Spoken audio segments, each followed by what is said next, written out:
제가 우드스탁에서 사역을 할 때에 교회의 장로님 한 분이 전립선 암에 걸렸습니다. 몇 년을 치료를 받는데 상황이 악화되어져 가서 결국은 이제 시한부 선고를 받는 상황이었습니다. 마침 저희는 한국을 방문할 기회가 돼서 그 장로님에게 인사를 하고 한 달 동안 방문을 마치고 한국에 돌아왔더니 이미 그 장로님은 의식이 없는 상태였습니다. 저희가 한국에 들어가 있는 한 달 사이에 병세가 급속하게 악화가 되어져서 이제 더 이상 이렇게 어쩔 수 없는 그런 단계였습니다. 그래서 주변에 있는 분들은 오히려 저한테 너가 돌아와서 그 장로님의 장례식을 치르기를 원해서 버티고 계셨다 뭐 이런 이야기를 할 정도였습니다. 그렇게 그분이 돌아가시고 나서 그분의 유품을 정리하는데 가족들이 그분이 평생 쓰셨던 낡은 성경책에서 쪽지처럼 작은 종이 한 장이 떨어지는 것을 발견했습니다. 그것이 바로 여러분 주보에 제가 복사해서 올려놓은 그 찢어진 한 페이지입니다. 밖에 나가보시면 투데이라고 여기 사람, 이렇게 파크우드 사람, 그 교인들이 매일 성경을 묵상하는 이렇게 작은 잡지가 있는데 저희 그쪽 교회에서도 이 투데이라는 이 데일리 메디테이션 하는 책을 사용을 하고 있었는데 그 책의 한 장을 찢어 놓아서 그걸 가지고 계셨습니다. 그 발견된 그 쪽지에는 여러분이 보시는 것처럼 예수님이 우셨다라는 본문 주제였습니다. 우리가 읽은 본문의 시작과도 마찬가지입니다. 내용은 예수님이 우셨습니다. 그러니 여러분도 우실 수 있습니다. 운다라는 것은 약함의 상징이나 부끄러움이나 수치가 아니라 그만큼 케어하고 사랑한다는 뜻입니다. 여러분이 누군가를 위해서 울 수 있다. 그 사람을 사랑하고 그 사람에 대해서 그만큼 케어한다는 것입니다. 예수님이 우셨던 것은 친구의 죽음 앞에서 우셨던 것은 그분이 친구의 죽음을 막을 수 없다라는 무능력함에 대한 자책의 눈물이 아니라 그를 향한 사랑이 너무 크셔서 그 누이들과 또 그 조문 온 사람들과 함께 우셨습니다. 그래서 운다라는 것은 부끄러움이나 수치가 아니라 사랑과 돌봄의 표현이니 울 기회가 있으면 울어도 됩니다. 이것이었습니다. 장례식 날에 그 장로님의 손녀 한 분이 이 본문을 읽으면서 온 가족이 펑펑 우는 것을 보았습니다. 성경에는 예수님이 우는 장면들이 여러 번 나오는데 대표적인 부분이 누가복음 19장에 나오는 부분입니다. 종료주일처럼 나귀를 타고 예루살렘의 왕으로 입성한 예수님께서 예루살렘을 향해 걸어가시다가 갑자기 울음을 터뜨리십니다. 그러고 나서 이야기하기를 예루살렘아 예루살렘아 이렇게 말씀하시면서 네가 오늘 평화에 관한 일을 알았으면 좋았을 뻔했다. 내가 보살핌을 받는 날들을 알지 못했으므로 말미암아 이제 너의 마지막이 다가오는구나. 그런 이야기를 하시는 거죠. 암탉이 그 새끼 닭을 품에 안기 위해 부르며 모아들이고 안았던 것처럼 하나님이 얼마나 너를 안기 위해 네 이름을 불렀으며 너를 돌봤고 너를 향하여 애타했었느냐. 그 평화의 날들, 그 보살핌의 날들에 대한 깨달음이 없음으로 말미암아 그 눈물, 하나님의 눈물이 이제 너희를 향하여 떨어지고 있구나. 우리가 오늘 읽은 본문에서 예수님이 똑같이 우시는데 이 우시는 본문에 요한은 뭐라고 설명을 하냐면 심령의 통분이 여기셔서라는 말을 씁니다. 심령의 통분이 여기시고 민망해서 우셨다 이렇게 말하는데 이 통분이라는 단어를 한번 생각해 보십시오. 제가 영어 사전을 한글 사전을 찾아봤더니 불끈 화를 냈다. 예수님이 우시는데 통분이 여겨서 우셨다라고 말할 때 화 때문에 우셨다는 겁니다. 친구 나사로의 죽음이 슬퍼서가 아니라 그 친구 나사로의 죽음 앞에서 그 오빠를 잃어버린 두 누이의 눈물 앞에서 그리고 그들의 슬픔에 동참하고 있는 조문객들의 눈물 앞에서 예수님이 화가 나셨다는 겁니다. 무엇에 대해서 화가 났을까요? 믿음이 없어서 울고 있는 마르다와 마리아를 향해서 화가 났을까요?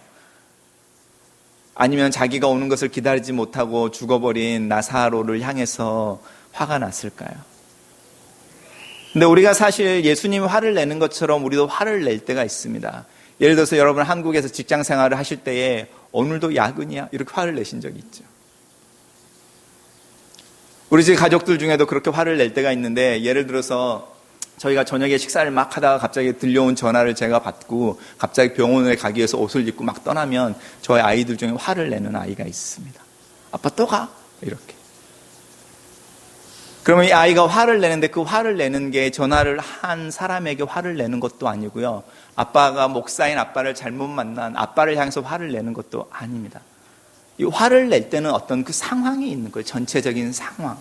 아빠와 함께 밥을 먹고 있는데 갑자기 아빠를 떠나게 불러내는 그 상황에 대해서 화를 내는 겁니다. 어떤 면에서는 내가 컨트롤할 수 없는 어떤 힘이 내 삶 속에서 벌어져서 어떤 상황을 만들어냈을 때 내는 화. 한국에서는 그걸 화병 이렇게 말을 하기도 하지만 예수님이 지금 화를 내고 있는 상황이 바로 그런 상황인 겁니다. 사랑하는 친구가 죽음이라고 말하는 상황 속에 빠져버린 그 상황, 그리고 이렇게 하나뿐인 오빠를 잃어버림으로 말미암아 그 가부장적인 사회 속에서 이제는 고아로 누구도 케어를 받을 수 없고 보호의 우산이 없어져 버린 채로 남겨진 두 누이의 눈물, 그 상황, 한 가족의 가장을 잃어버리고 슬퍼하는 그 슬픔에 와서 함께 눈물을 흘려줄 수밖에 없는 조문객들이 처한 그 상황, 이 상황에 대해서 예수님이 화를 내고 계시고 그 화를 내므로 눈물을 흘리셨다는 겁니다. 그리고 그 상황 속에서 아무것도 할 수 없는, 그래서 눈물을 흘리고 있는 마리아와 마르다의 그 눈물에 동참해 주는 의미로, 그래서 요한은 예수님이 통분 때문에 그리고 불쌍히 여김으로 우셨다. 우리가 하나님의 눈물을 한번 생각해 보십시오. 제가 대학 다닐 때에 저희들이 자주 불렀던 노래 중에 창문 두드리며 비가 오네, 이런 노래 혹시 기억나십니까? 복음성가. 창문 두드리며 비가 오네 주님의 눈물, 이렇게 흘러가는 그 노래가 있었습니다.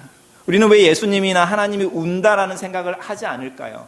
그분의 눈물이 우리의 삶에 떨어질 때가 있습니다. 우리가 처해 있는 상황, 무기력한 모습, 삶의 무게에 질려버린, 눌려져 버려서 무기력한 모습으로 있는 그 상황, 그리고 그 상황 속에서 눈물을 흘리고 있을 때 그곳에 예수님이 함께 하셔서 함께 눈물을 흘려주고 계신다. 우리가 때로는 마리아와 마르다와 우리 자신을 동일히 여기고 동일시하고 내가 의지했던 어떤 꿈이 깨어져 버린 그 상황, 내가 의지하고 신뢰했던 사람이 더 이상 신뢰할 수 없고 더 이상 기댈 수 없는 그 상황, 그래서 나 혼자만 이 세상에 남겨졌다고 느껴지는 그 어떤 절대 고독, 절대 어떤 무기력감 속에서 눈물을 흘리고 있는 그 상황, 그 상황에 예수님이 함께 울어주신다는 겁니다.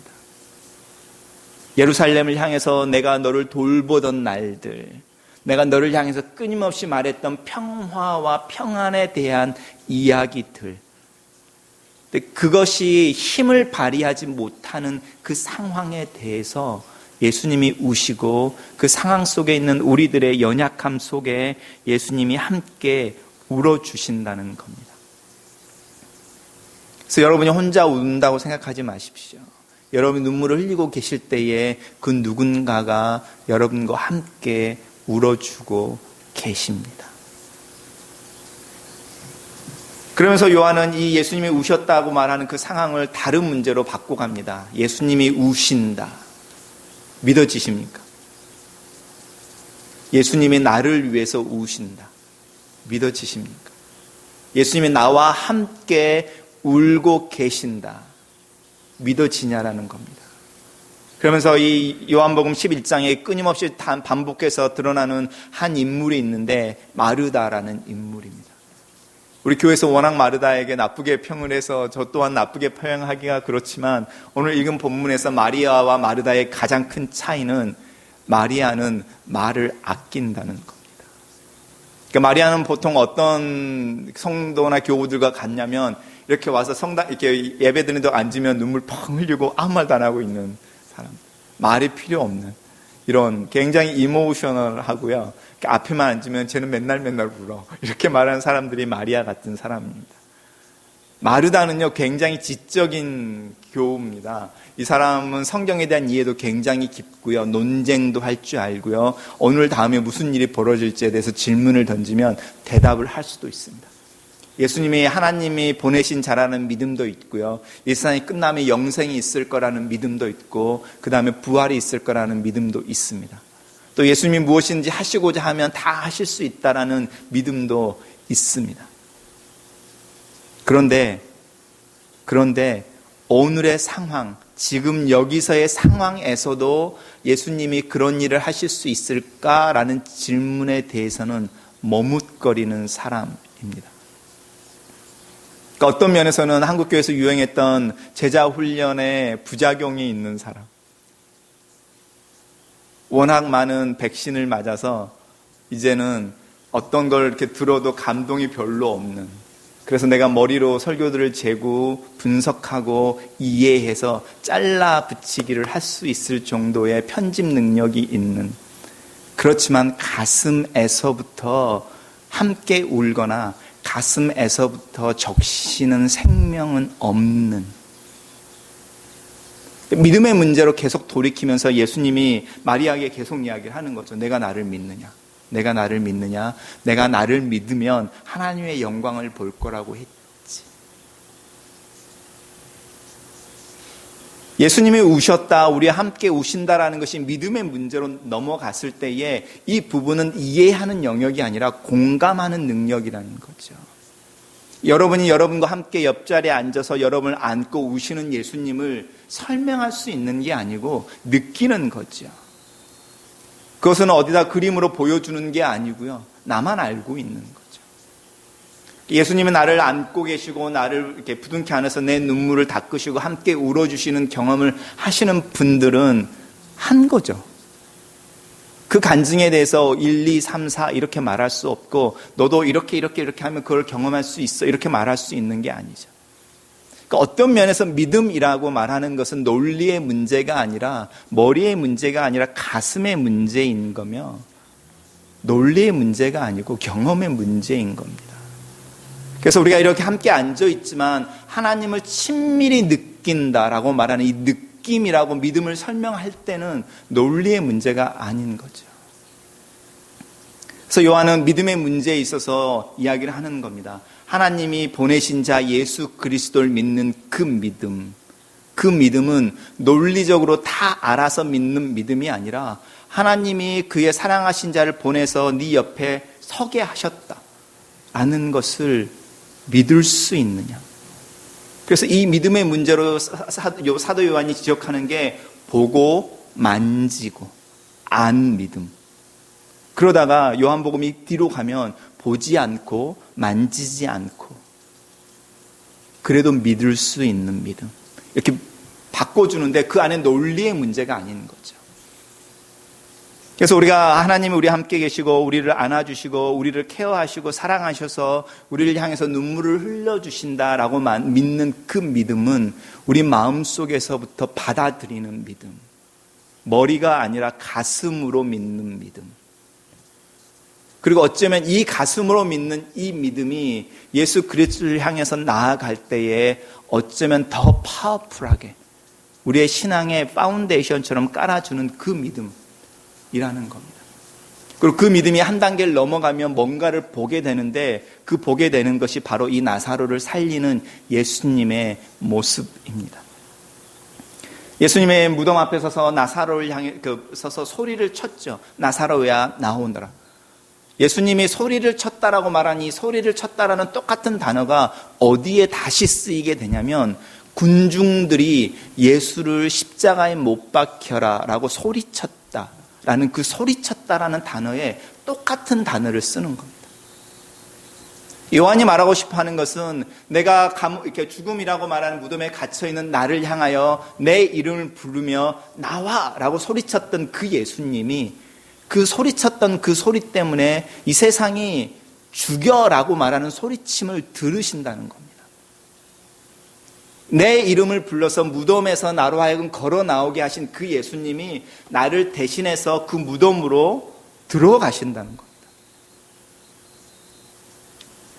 예수님이 죽고 내가 살았다 라고 말하는 게 가슴으로 믿는 믿음의 가장 큰 키인 겁니다. 그분이 내 이름을 크게 부르심으로 자기 이름을 부르는 세상의 소리 앞에서 죽어가셨다. 나를 죽음에서 끄집어내심으로 당신이 대신 죽으셨다.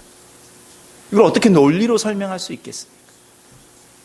이것이 믿어지는 것, 이것을 내 가슴 깊은 곳에 심고 있는 것, 그것이 믿는다라는 것.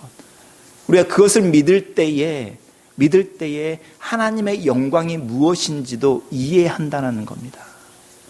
성경에서 하나님의 영광은 자연 속에 있는 광대한 자연 속에 나타나는 것이죠. 우리가 말하는 영광은 굉장히 탁월하고 우리가 앞에서 숨을 멈추게 하는 웅장함, 우리를 압도하는 어떤 분위기, 이런 거죠. 근데 가슴으로 나를 위해 예수님이 죽으셨다라고 믿는 그 믿음으로 보는 하나님의 영광은 그런 거대한 능력 속에 있는 게 아니라 잠잠히 와서 내 옆에 앉아 내 손을 잡고 있는 그 느낌 속에 있다는 겁니다.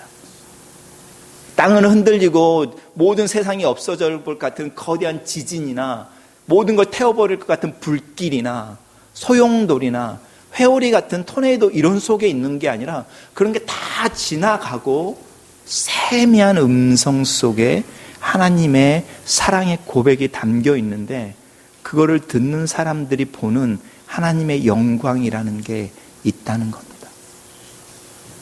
가슴으로 믿는 신앙, 나를 대신해서 무덤으로 들어가시고 나를 살려내시기에 소리치심으로 다른 소리에 당신을 내어주는 그 사랑. 왜냐하면 나를 사랑하시고 나를 케어하셔서 내 형편에 대해서 안타까워하시고 아이를 향해서 안타까워하는 부모의 마음처럼 화병에 걸리셨으니 그 사랑의 화병 때문에 자신을 내어주셨다. 그러면서 우리에게 물어보는 거죠. 내가 이것을 믿느냐? 나사로의 죽음은 우리가 말하는 거듭난다라는 것의 문자적인 상징인 겁니다. 우리가 죽어야만 다시 살아날 수 있다. 죽는다라는 것은 아까 말씀드리는 것처럼 이해하는 것이 아니라 받아들이는 문제다. 제가 저희 아이를 데리고 병원에 갈 때 저도 모르게 이렇게 피식 웃고 말 때가 있는데요. 아파서 가는 거잖아요. 아파서 가는데 의사가 그 아픈 부분을 만지면요, 만지지 말라고 그러는 거예요. 무슨 말인지 아세요? 나 고쳐주세요. 그렇지만 저를 만지면 안 돼요. 너무 아프니까. 이렇게 말하는 거죠. 우리가 하나님 앞에 나아갈 때에 하나님의 사랑에 대해서 믿죠. 그분이 우리를 돌본다는 거 믿죠. 우리를 위해서 눈물을 흘린다는 거 믿죠. 그러면 그분 앞에 우리 자신을 다 내어드려야 되는 거죠. 하나님 사랑 믿어요. 근데 지금은 아니에요. 이런 거 있죠. 하나님 나 돌보는 거 믿어요. 그런데 내가 하고 싶은 건 이거예요. 이렇게 해주세요. 이런 거. 하나님 저에게 인내를 주세요. 그렇죠. 지금 당장 주세요. 이렇게 말하는 거. 머리로 믿는 신앙의 문제들 속에 있는 거죠. 이 나사로를 살리시는 예수님의 이적을 정리를 해보면 단순히 예수님이 하나님의 아들이어서 권능이 있어서 죽은 친구를 살려냈다의 문제가 아니고 나사로와 예수님의 생명이 바뀌었다라는 겁니다. 왜냐하면 나사로를 그렇게 살려내심으로 말미암아 예수님이 십자가로 올라가는 데에 마침표가 끊어지거든요. 예수님이 죽는 것에 대해 결정이 내려지거든요. 그래서 오늘 읽은 이 본문의 맨 처음으로 가면 예수님이 자 이제 나사로 내 친구 나사로가 죽었는데 잠들었는데 깨우러 가자 이렇게 말할 때에 제자들이 말리는 거죠. 지금 상황이 어떤 상황인데요? 도마 같은 친구는 한술 더 떠서 주님이 간다고 그러면 갑시다. 다 같이 죽읍시다. 이렇게 말하는 거죠. 그런 상황에 예수님이 들어와서 당신을 완전히 내어주는 그 상황 속에서 이 나사로를 살리는 장면이 나오는데, 이 나사로를 살리는 장면 속에서 예수님이 보여주고 싶어 하시는 것은 사랑한다, 케어한다. 그래서 내 마음속에 너희들을 울게 하는 그 상황에 대해 화가 있다. 그리고 그것을 푸는 방법은 너와 나를 바꾸는 것뿐이다. 우리의 믿음의 핵심이 거기에 있습니다. 머리를 이해하는 것이 아니라 하나님이 당신의 사랑하는 사람을 보내서 나와 그 아들을 바꿨다. 운명이 바뀐 거죠. 스테이터스가 바뀐 거죠. 상황이 바뀐 거죠. 그래서 이 나사로는 자신을 얽매고 있던 그 죽음의 흔적들로부터, 세상의 흔적들로부터 풀려서 자유롭게 살게 되는 겁니다. 우리가 꿈꾸는 그리스도 안에서 얻어지는 자유라고 말하는, 얼굴이 수건에서 벗겨져서 앞을 볼 수 있고 나를 메고 있던 붕대들이 풀려서 좀비처럼 걷는 것이 아니라 살아있는 사람으로 이 세상을 걸어가는 삶. 이 삶을 사는 사람들 향해서 성경은 말하기를, 세상에 그 사람들을 향하여 고백하기를, 우리가 저들을 감당할 수가 없다. 믿음으로 사는 사람들. 같이 기도하겠습니다.